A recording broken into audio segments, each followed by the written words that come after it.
The Senate Banking Committee will hold a hearing tomorrow on President Biden's Federal Reserve nominees. Joining us right now to share some concerns he has about these picks is Senator Pat Toomey. He is the lead Republican on the Banking Committee.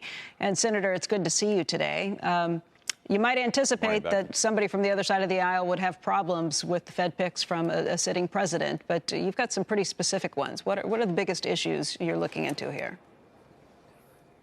Yeah, and I have supported Fed noms from the opposite party in the past, and I'd like to be able to get to yes on in some cases here. Here's what I think is happening.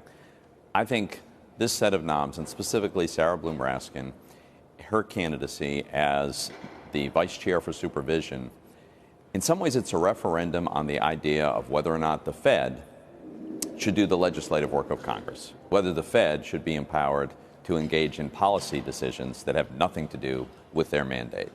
And specifically, she's a very capable, very intelligent person. She's got a background in this area. She has recently and repeatedly and expressly advocated that financial regulators generally, and the Fed in particular, allocate capital away from the fossil fuel sector, for instance, because she thinks climate change is just such a serious thing that the Fed simply has to step up and do this.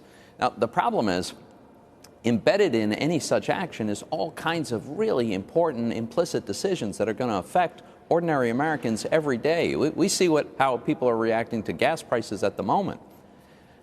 That's not a decision to be made by unelected Fed governors who never face the voters. That's a tough set of decisions. What we do about climate is a tough set of decisions that need to be hashed out through a politically accountable process, not the Fed. I think the Fed has already been wandering outside of its lane, the regional banks in particular, and I'm totally opposed to the idea that we would openly declare that the job of the Fed is to allocate capital. Senator, we should point out that Sarah Bloom Raskin was a contributor for CNBC until recently.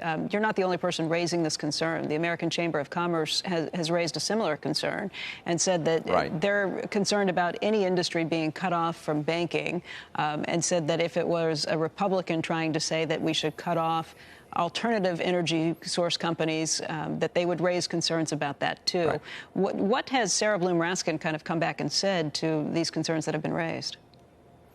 Well, so here's one of my concerns, is there's this notion, and frankly, Lael Brainerd took a slightly different tack. She didn't have a paper trail, but what we hear is, oh, all we really want to do is have a climate scenario analysis. We want to require the banks to understand their risks and do a climate scenario analysis. You know when the last time a significant financial institution in America failed as a result of a severe weather event was?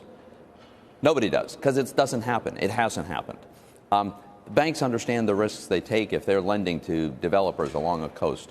This is really what this is about, is creating a set of tools that they can later use to require banks to have, say, higher capital weighting if they lend to disfavored industries. They're going to say it's just about understanding risks. That's not what Sarah Bloom Raskin has advocated for in writing. And recently, they've advocated for allocating capital. So is this going to be a party line vote? I think there will be very significant Republican opposition to Sarah Bloom Raskin. I don't know exactly how the vote's going to turn out. And the vote isn't this week. This week, it's just a hearing to examine these questions, ask these questions, and hear what the witnesses have to say.